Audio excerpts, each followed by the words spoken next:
हाँ बच्चों, आज का आपका टॉपिक है द्विकोर व त्रिकोर की स्ट्रक्चर। ये प्राणी जगत में ही चल रहा है। तो प्राणी जगत में जीवों को द्विकोर की व त्रिकोर की संगठन के आधार पर भी बांटते हैं। ठीक है, तो इस बात को आप समझो कि जब भ्रूणीय अवस्था होती है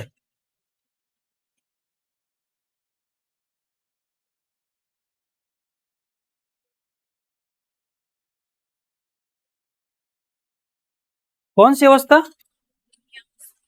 और भ्रूणीय अवस्था से पूरी वयस्क अवस्था आती है। तो भ्रूणीय अवस्था में 3 उत्तक होते हैं अपने। एक तो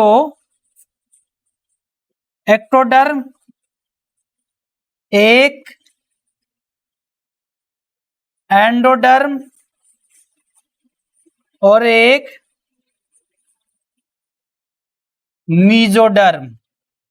3 उत्तक होते हैं। तो कुछ जीव तो सिर्फ इन 2 का यूज करके ये अपनी शरीर की संरचना को तैयार करते हैं, और कुछ जीव इन तीनों का उपयोग करके अपनी शरीर की संरचना को तैयार करते हैं। तो जब जीव केवल इन 2 भ्रूणीय स्तर का उपयोग करके अपनी शरीर की संरचना बनाता है, तो हम कह सकते हैं कि वो जीव कैसा है, द्विकोर की। कैसा है, द्विकोर की जीव है। कैसा है, द्विकोर की जीव है। ठीक है, और जब जीव एक्टोडर्म, एंडोडर्म और मीजोडर्म तीनों का यूज करे अपने शरीर की संरचना बनाने के लिए, तो हम कहेंगे कि त्रिकोर की संगठन है उसके अंदर। कैसा संगठन है? अच्छा,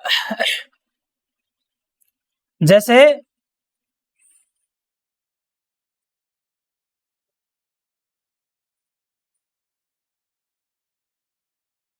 मान लो मैं ये कलर भर के आपको दिखा रहा हूं।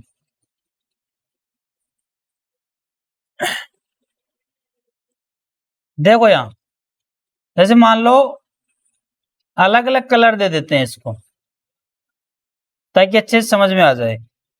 एक कलर अपने ब्लैक कर लेते हैं ऊपरी ऊपर, है ना।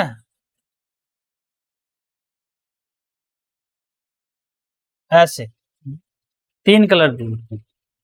तो ये जो है इसको हम क्या बोल रहे हैं, एक्टोडर्म। क्या कह रहे हैं? और सबसे नीचे नीचे होती है उसको हम कहते हैं एंडोडर्म। और मीजोडर्म जो होता है वो बीच में होता है भाई। मीजोडर्म कहाँ होता है? और ये जो है उसको हम गुहा कहेंगे।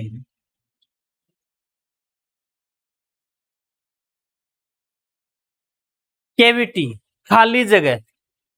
तो कुछ में ये खाली जगह प्रेजेंट होती है, कुछ में नहीं होती है। ठीक है, तो इस प्रकार से यहां पर जो जिन जीवों में 2 भ्रूणीय स्तर प्रेजेंट रहते हैं, 2 एम्ब्रियोनिक लेयर प्रेजेंट रहती है, एक्टोडर्म और एंडोडर्म, तो हम कहेंगे कि वो द्विकोर की जीव है। और जिसके अंदर ये तीनों होती हैं तो क्या कहेंगे हम, त्रिकोर की जीव। एक्टोडर्म, एंडोडर्म और मीजोडर्म। आप ये भी मान के चलो जैसे हमारे शरीर में भी एक्टोडर्म, एंडोडर्म और मीजोडर्म जो होते हैं वो विभिन्न प्रकार की कोशिकाओं का निर्माण करते हैं, विभिन्न प्रकार के ऑर्गन्स बनते हैं। ठीक है, जैसे आपको याद है तो कुछ एग्जाम्पल अगर हम लें तो जैसे ग्रसनी है अपनी, वो पीयूष ग्रंथि है, भ्रूणी एक्टोडर्म से बनती है। वो ऐसे लिखा होता है ना किसी भी टॉपिक के पहले कि ये मीजोडर्म से बना है, ये एक्टोडर्म से बना है। ठीक है, तो सबसे पहले शरीर में ये 3 उत्तक काम करते हैं और उससे हमारे शरीर के विभिन्न ऊतकों का निर्माण होता है। तो कौन कौन से हैं वो? एक्टोडर्म, एंडोडर्म और मेसोडर्म। क्लियर? इतनी बात समझ में आई? ठीक है। आगे अगर हम बात करें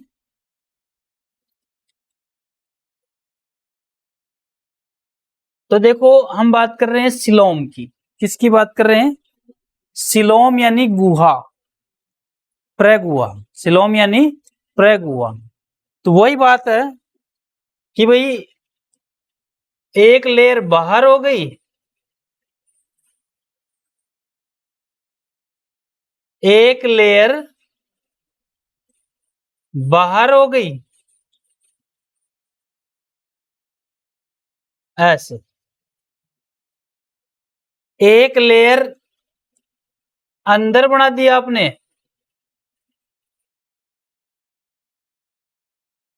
एक लेयर आपने ये बना दी, ठीक, और एक लेयर इसके अंदर और बना दो। वही बात है, नई बात नहीं लाए हम।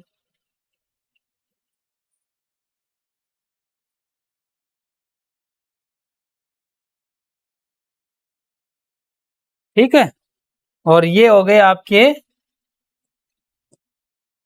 ये हो गया एक्टो, मीजो और ये एंडो। क्लियर? और ये है बीच में गुहा। क्या है? तो पहली बात तो जीवों के अंदर ये जो कैविटी होती है वो शरीर की भित्ति और आहार नाल के बीच प्रेजेंट रहती है। शरीर की भित्ति और आहार नाल, एलिमेंट्री कैनाल के बीच। हम कुछ छोटे जीवों की बात कर रहे हैं, जैसे ये उसका शरीर है और ये उसकी एलिमेंट्री कैनाल है। बस हमारे अंदर ये सिस्टम नहीं है, बड़े जीवों में सिस्टम नहीं पाया जाएगा। तो ये शरीर की कैनाल, आहार नाल है, और ये शरीर की भित्ति हो गई। इन दोनों के बीच ये जो खाली जगह है इसको हम क्या कह रहे हैं? गुहा कह रहे हैं। क्या कह रहे हैं? अब जो गुहा है उसके चारों आसपास एक्टोडर्म, एंडोडर्म, मेसोडर्म जो है वो आस्तरित रहेगी। क्या रहेगी? अच्छा, जरूरी नहीं कि एंडोडर्म सब में ही प्रेजेंट रहे, कुछ जीवों में एंडोडर्म होता भी नहीं है। और जिन जीवों में एंडोडर्म होता है, लगभग की अगर हम बात करें, सारा कंफर्म नहीं कर रहा, सामान्यतः मैं बात कर रहा हूं, जिन जीवों में एक्टोडर्म प्रेजेंट है, तो ऐसे मान लो उनमें गुहा भी नहीं होती, वो अगुह्य प्राणी होते हैं, होती ही नहीं उनके अंदर। ठीक है, उनके अंदर गुहा नहीं होती। ठीक है। अब यहां पर अगर हम देखें तो मान लो ये है नहीं एंडोडर्म, एंडोडर्म नहीं है, तो ये जो गुहा है, ये एंडोडर्म आप हटा दो तो किसके संपर्क में रहेगी? मेसोडर्म के संपर्क में रहेगी। किसके संपर्क में? अब मेसोडर्म की भी बात ये है कि मेसोडर्म उसके ऊपर पूर्ण रूप से है या नहीं है। मेसोडर्म जैसे मान लो आपने इसको हटा दिया, इसको हटा दिया आपने, है ना, ये मैं ब्लैक करके ऐसे दिखा रहा हूं, इसको हटा दिया, और ये मेसोडर्म बच गया नीचे का ग्रीन कलर का। तो मेसोडर्म भी उस पर ऐसे जरूरी नहीं कि पूरा कवर हो, टुकड़ों में भी कवर हो सकता है उसके ऊपर छोटा छोटा। किसके ऊपर? किसके ऊपर? हम किसकी बात कर रहे हैं? गुहा की। तो शरीर की भित्ति व आहार नाल के बीच मेसोडर्म से घिरा हुआ जो स्ट्रक्चर है, जो जगह है, उसी को हम क्या कह रहे हैं? देह गुहा। क्या कह रहे हैं? तो एक नंबर टाइप ये हो गई। गुहा के आधार पे प्राणी तीन प्रकार के होते हैं। एक तो ये खुद ही हो रहा है प्रगुह्य प्राणी या देहगुह प्राणी।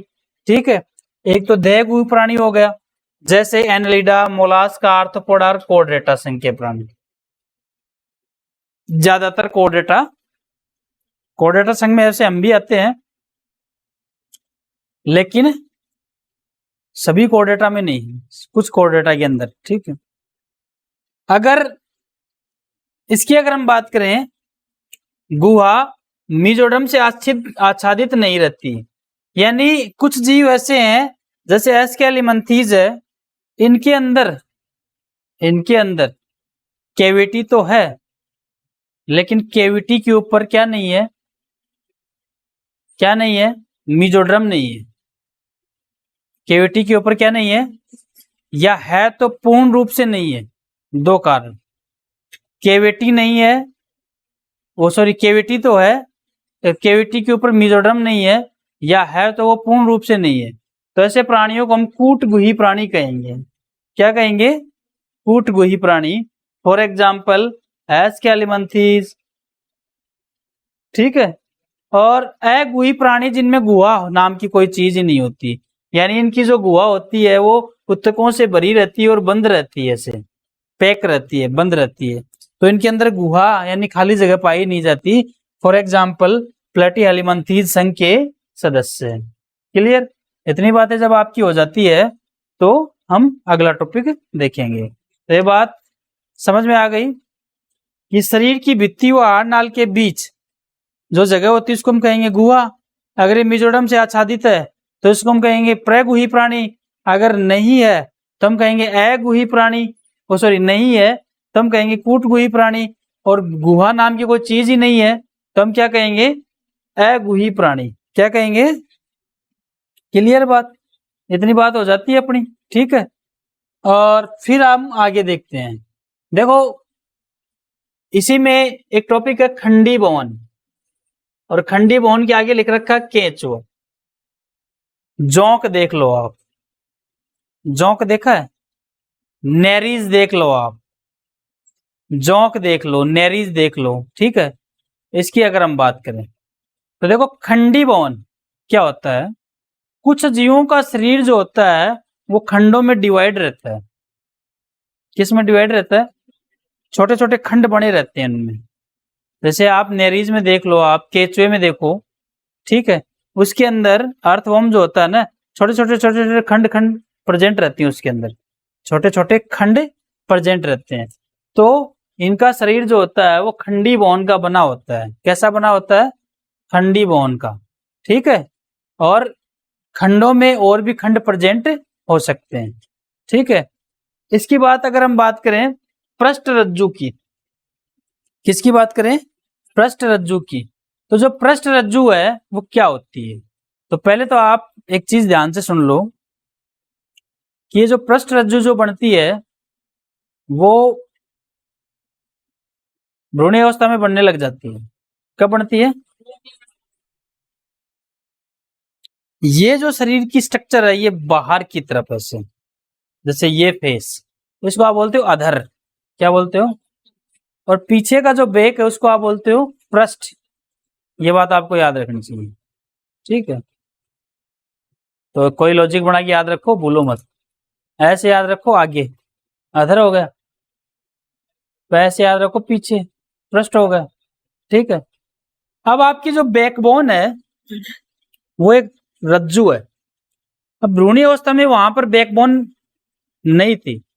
जब बच्चा माँ के पेट में होता है तो स्टार्टिंग में बैकबोन थोड़ी बन जाती है, पहले वहां पे कोई लचीली संरचना थी, उसको हम पृष्ठ रज्जु कहेंगे। क्या कहेंगे, लेकिन बाद में वो पृष्ठ रज्जु किस में चेंज हो गई, रीढ़ की हड्डी में। किस में चेंज हो गई, तो जिन जीवों के बीच छोटे जीव है, जैसे आप मान लो छिपकली देखते हो या और कोई देखते हो, इनके बीच एक धारी सी आपको बीचों बीच नजर आती है, तो आप कहोगे कि इनके अंदर पृष्ठ रज्जु है। क्या है, पृष्ठ रज्जु प्रेजेंट है। और पृष्ठ रज्जु की जो उत्पत्ति होती है वो मेसोडर्म से ही होती है भाई, यानी मेसोडर्म होगा तो पृष्ठ रज्जु होगी, नहीं तो पृष्ठ रज्जु नहीं होगी, ठीक है। पृष्ठ रज्जु के आधार पर जीवों को दो भागों में बांटा गया है, कोर्डेटा और नॉन कोर्डेटा। यानी जिन जीवों में पृष्ठ रज्जु प्रेजेंट है वो कोर्डेटा, और जिनमें नहीं है वो नॉन कोर्डेटा।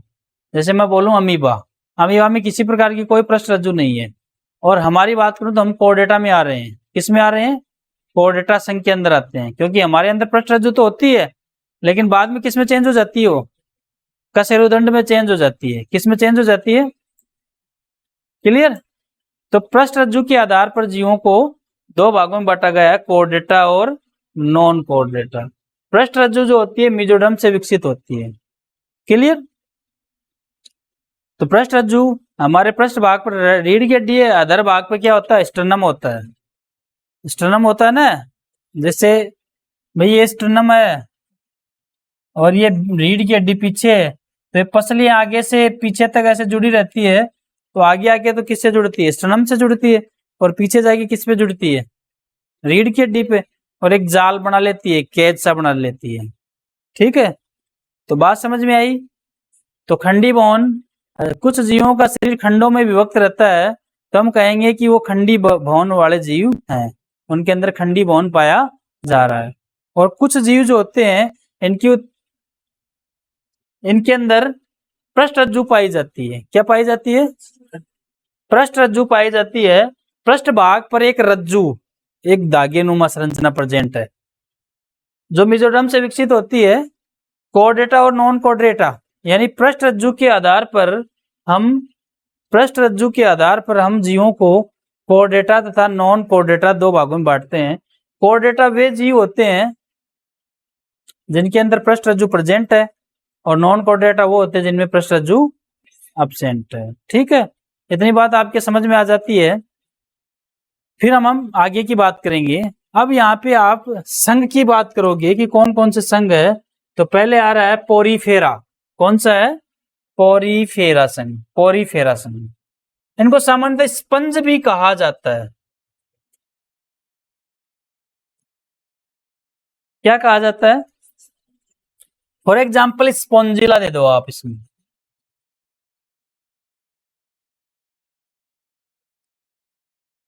स्पॉन्जिला, क्या? स्पॉन्जिला। तो इस संघ के जितने भी जीव हैं वो समुद्री जीव हैं, जल में रहने वाले हैं, और उनको जल जो पसंद है वो लवणीय जल पसंद है। कैसा जल चाहिए उनको? लवणीय जल चाहिए। ठीक है, कैसा जल चाहिए? लवण। अब ये ऐसे जीव होते हैं, जैसे मान लो ये जीव है,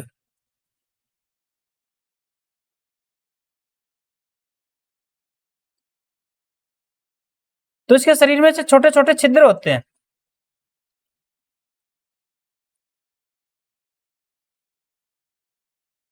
इन छोटे छोटे छिद्रों को कहते हैं ओस्टिया।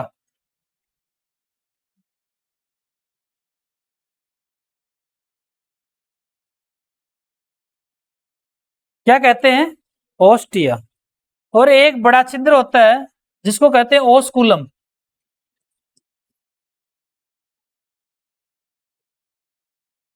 क्या कहते हैं? तो जलीय जीव है, तो इन ओस्टिया के जरिए के शरीर में जल प्रवेश करता है।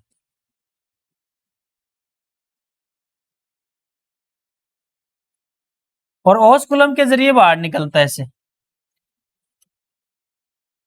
ओस्टिया के जरिए जाता है और ओस्कुलम के जरिए बाहर निकलती है। इस सिस्टम को कहते हैं नाल तंत्र।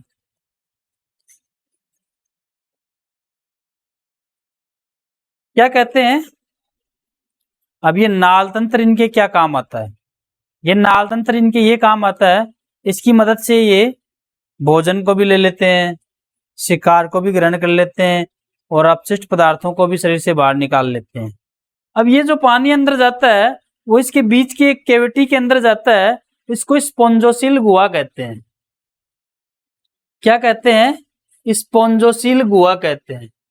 ये बीच में एक कैविटी होती है, इसको स्पोंजोसील गुहा, कौन सी गुहा कहते हैं? स्पोंजोसील। इस स्पोंजोसील गुहा में विशेष प्रकार की सेल प्रेजेंट रहती है। इन सेल को हम कॉलर कोशिकाएं कहेंगे। कौन सी? कॉलर कोशिकाएं कहते हैं। विशेष प्रकार की सेल रहती है, इन सेल को हम क्या कहते हैं? कॉलर कोशिकाएं कहते हैं। इन जीवों के अंदर असममिति पाई जाती है, मतलब इन्हें किसी भी अक्ष पर किसी भी रेखा के जरिए दो बराबर भागों में नहीं बांटा जा सकता, इसलिए इनके अंदर क्या पाई जाती है? असममित। यानी आप कह सकते हो असममित प्रकार के ये जीव। क्लियर? इसके बारे में आगे हम बात करें तो इनमें कंकाल तंत्र भी होता है भाई, लेकिन कंकाल तंत्र इनका हड्डियों का नहीं बना होता है, स्पेशल स्पंजीन तंतुओं का बना होता है। कौन से तंतुओं का? स्पंजीन और कंटिकाओं का बना होता है। कंटिकाएं भी लिख सकते हो आप। स्पंजीन तंतु तथा कंटिकाओं का बना होता है। तो इनके अंदर जो कंकाल तंत्र होता है वो स्पंजीन तंतुओं का बना होता है। ये कंकाल तंत्र इनको सहारा प्रदान करता है और यांत्रिक सहारा देता है, दृढ़ता प्रदान करता है। कंकाल तंत्र, किसी भी जीव का कंकाल तंत्र क्या काम करेगा? आपका कंकाल तंत्र क्या काम कर रहा है? आपके मूवमेंट में मदद करता है और आपको सीधा खड़ा रखता है, इरेक्ट होने में, मतलब आपको सीधा रखता है। क्लियर? इसके अंदर जो शारीरिक संगठन होता है वही कोशिकीय स्तर का होता है। शारीरिक संगठन कैसा होता है? कोशिकीय स्तर का। मतलब इनके अंदर कोशिकाएं तो पाई जाती हैं लेकिन वो ऊतकों में नहीं बदलती। ये जो कोशिकाएं होती हैं वो एक बिखरे हुए समूह के रूप में प्रेजेंट रहती है। तो हम कहेंगे कि इनके अंदर जो शारीरिक संगठन है वो कैसा पाया जाता है? कोशिकीय स्तर का। ये उभयलिंगी जीव है भाई, यानी नर और मादा एक में ही प्रेजेंट होते हैं। समझ में आ गई बात? नर और मादा अलग अलग नहीं होते, एक में ही होता है नर और मादा। उभयलिंगी जीव होते हैं। कैसे होते हैं? ये ओस्टिया और ओस्कुलम के बारे में मैंने आपको अभी अभी बताया ना। इसके बाद में हम निषेचन की बात करेंगे। इनके अंदर जो निषेचन होता है वो आंतरिक होता है। कैसा होता है? आंतरिक निषेचन पाया जाता है।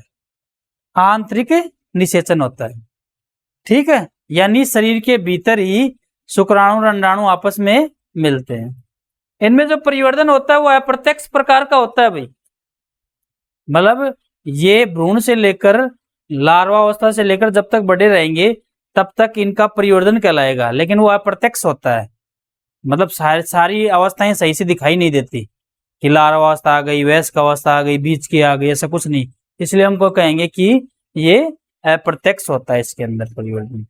बात समझ में आ गई? तो ये आपका टॉपिक हो गया, क्लियर हो गया, ठीक है। बाकी की बात हम अगले टॉपिक में